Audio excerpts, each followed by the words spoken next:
Contre toute attente, ou peut-être pas tant que ça, la France s'impose désormais comme le principal acheteur de gaz naturel liquéfié en provenance d'Algérie. Oui, vous avez bien entendu, c'est vers l'Hexagone que convergent aujourd'hui les volumes les plus importants exportés par Alger, aussi bien à l'échelle européenne que mondiale. Les données du mois de mars viennent de tomber et elles ne laissent aucune place au doute. Elles sont corroborées par une multitude de sources fiables, notamment les systèmes de suivi maritime qui observent en temps réel les déplacements des méthaniers, ces gigantesques navires chargés de transporter le GNL aux quatre coins du globe. Et le constat est limpide, la France domine désormais le classement des clients. En mars 2026, Paris a importé près de 347 000 tonnes de gaz naturel algérien. Un chiffre qui parle de lui-même. Et ce que nous répétons depuis longtemps prend ici tout son sens, presque comme une évidence qui finit par éclater au grand jour entre États. Les sentiments n'ont aucune place. Ni idéologie, ni attachement, ni sympathie.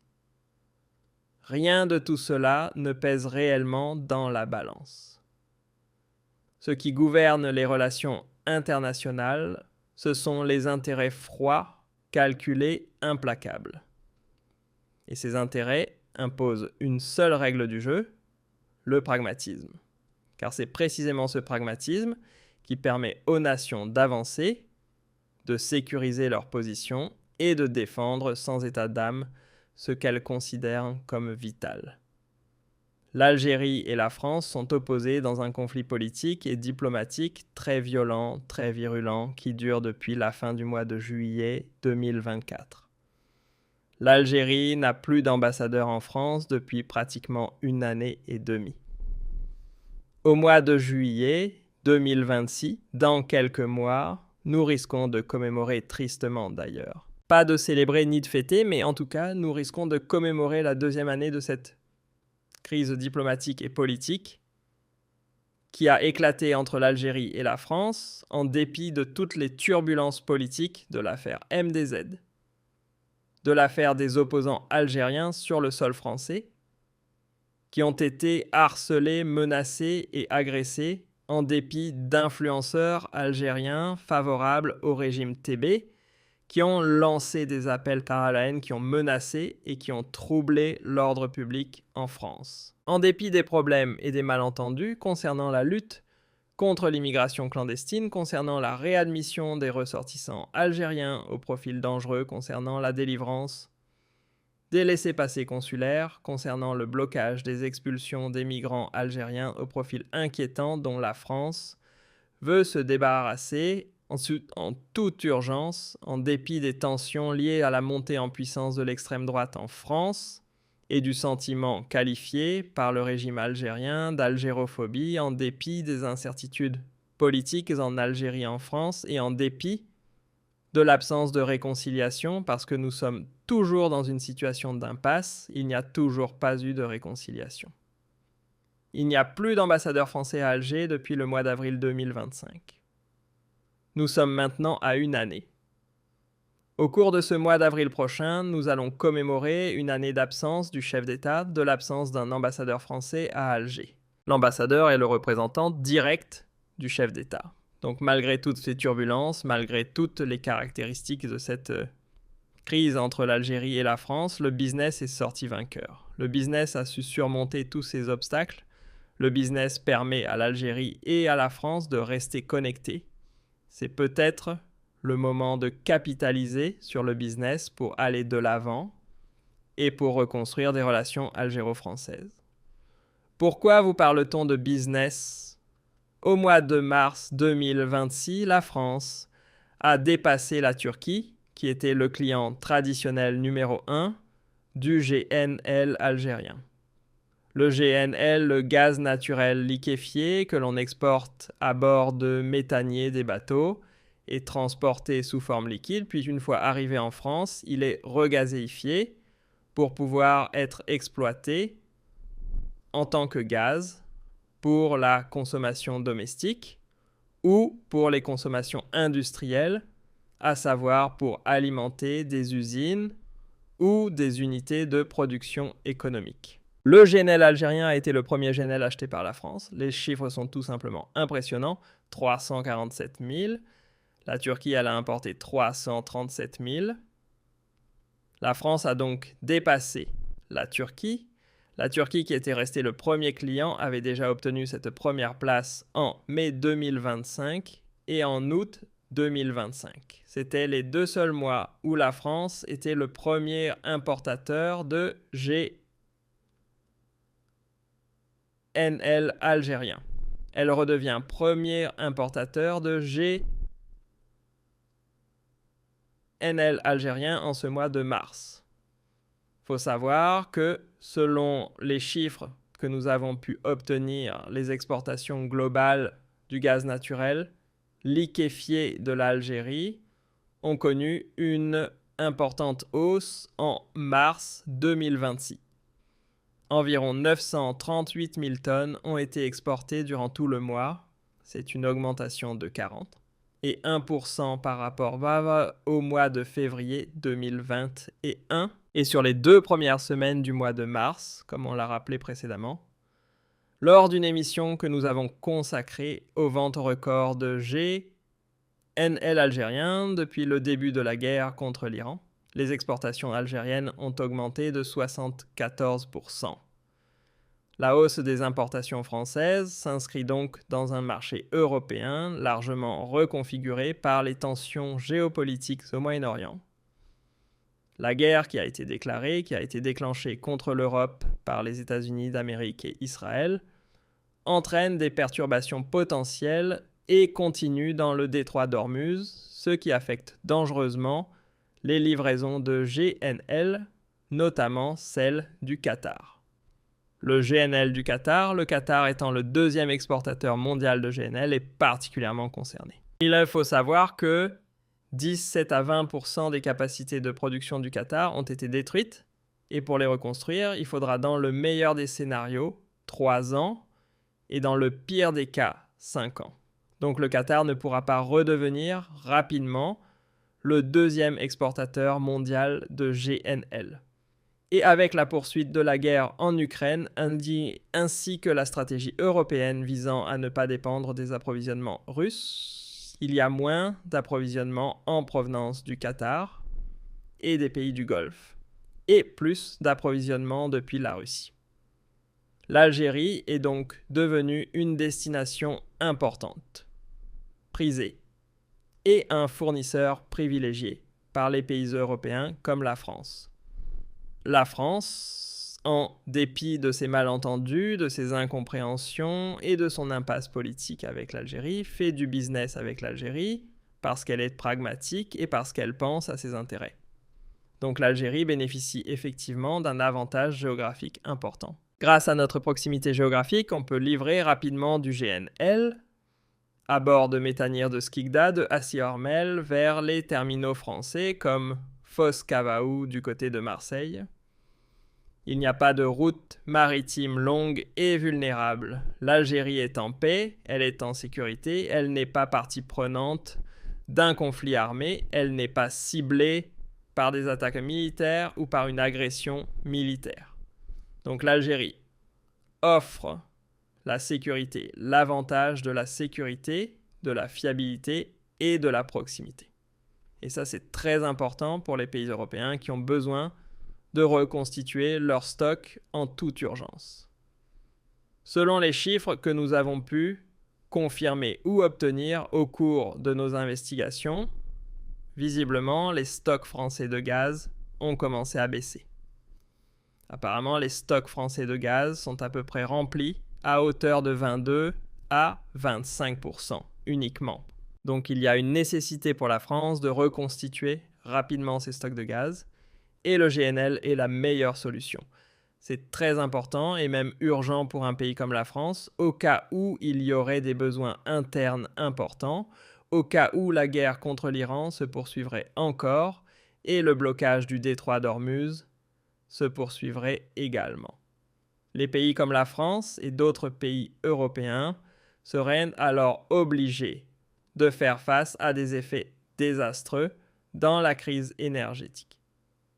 Et ça, c'est très inquiétant pour un pays comme la France. La France est un pays important du point de vue démographique, du point de vue économique.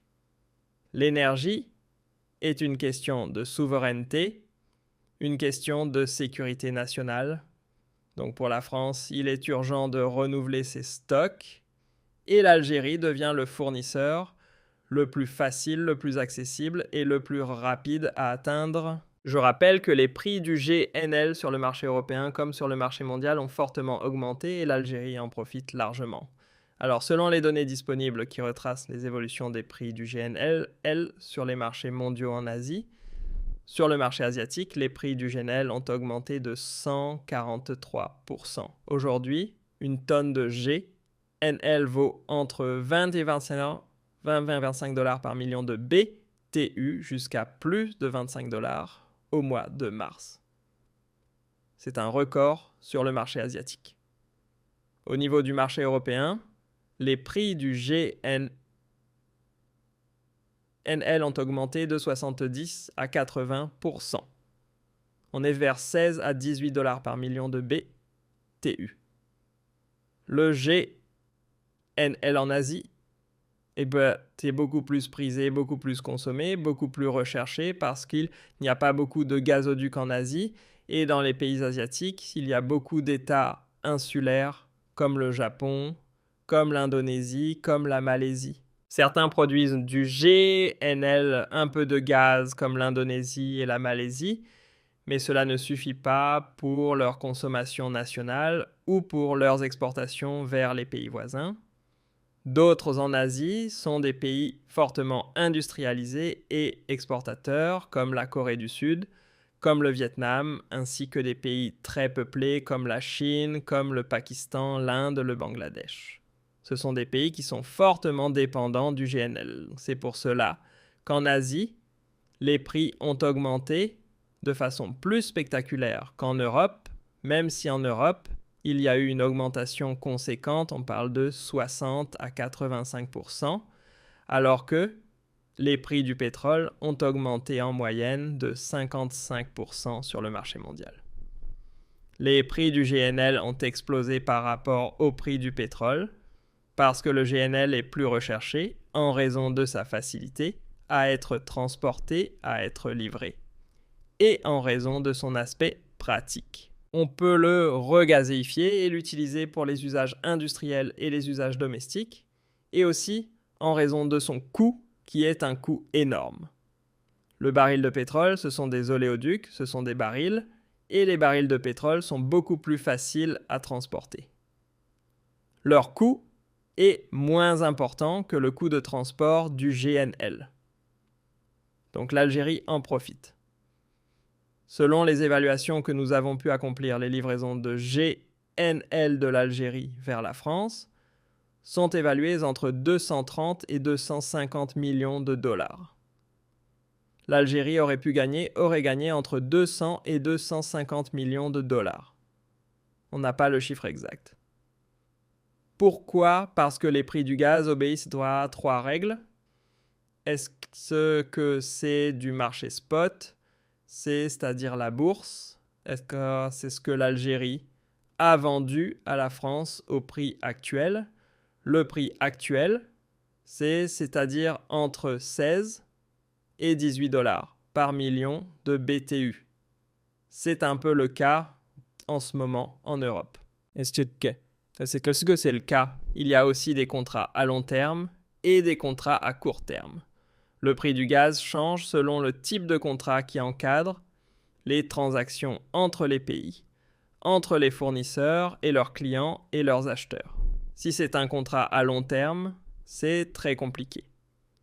Les contrats à long terme, les prix du gaz naturel sont fixés entre 11, 12, 13 dollars par million de BTU.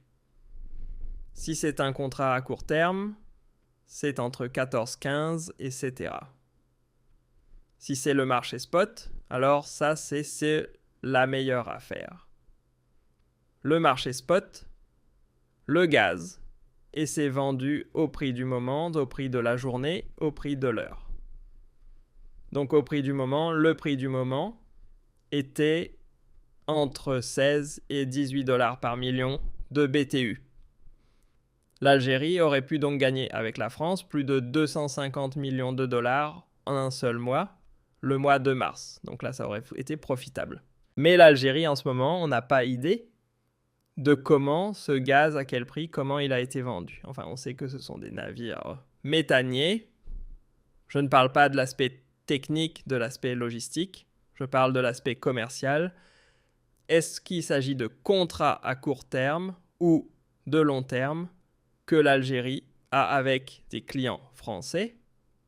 Ou s'agit-il du marché spot? S'il s'agit du marché spot, l'Algérie est totalement gagnante et elle va engranger des recettes très importantes. Je rappelle que les exportations de gaz naturel algérien ont augmenté de 41% sur le mois de mars.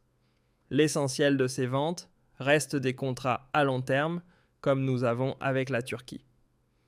Avec la Turquie, ce n'est pas du marché spot. La Turquie et la Grèce, par exemple, sont des pays qui consomment beaucoup de gaz algérien et on leur vend à travers des contrats à long terme. Donc les contrats à long terme, ce ne sont malheureusement pas les prix actuels. C'est-à-dire qu'on ne peut pas le vendre à la Turquie ou à la Grèce à des prix de 16 à 10, 7 ou 18 dollars par million de BTU. Ce sont des contrats de 13-14 maximum, entre 11 et 12. Ils augmentent, il y a des clauses qui les font augmenter à 13-14, mais on ne va jamais atteindre les 18 ou les 22 dollars par million de BTU, comme c'est le cas actuellement sur les marchés européens. Sur les marchés asiatiques, je rappelle encore une fois, c'est au-delà de 25 dollars par million de BTU. Donc la Turquie, ce sont essentiellement des contrats à long terme. Ce n'est pas le cas des autres. L'Espagne et l'Italie sont aussi dans des contrats à long terme. La France, on avait des contrats à long terme. Je pense qu'ils ont été renégociés ou rompus. Donc il est possible qu'avec la France, l'Algérie ait pu vendre du GNL en se basant sur les prix du marché spot. Là, l'Algérie a été totalement gagnante. Donc au prix spot, le plus élevé en mars lié aux tensions à cause de la guerre contre l'Iran, l'Algérie pourrait gagner entre 240 et 250 millions de dollars grâce à ses exportations vers la France. Cela reste exceptionnel pour les cargaisons algériennes parce que malheureusement, les cargaisons algériennes sont majoritairement vendues dans le cadre de contrats à court terme ou à long terme. On estime qu'entre 70 et 80% des cargaisons algériennes de GNL sont vendues dans ce cadre, ce qui offre très peu d'opportunités pour l'Algérie de profiter de ces prix élevés sur le marché spot. Quoi qu'il en soit, cela reste une bonne affaire pour l'Algérie. Et quoi qu'il en soit, ce business florissant entre la France et l'Algérie démontre une nouvelle fois que la politique, les crispations politiques ne sont pas du tout un indicateur fiable. Les relations entre les États peuvent facilement gagner en importance, peuvent facilement monter en puissance et peuvent facilement se fluidifier si l'on se base sur les intérêts économiques, sur les logiques économiques et sur des contrats gagnant-gagnant en termes d'échanges économiques et de transactions financières. Et c'est peut-être la solution pour sortir l'Algérie et la France de leur impasse, et c'est peut-être même la seule logique, à savoir la logique économique pragmatique qui pourra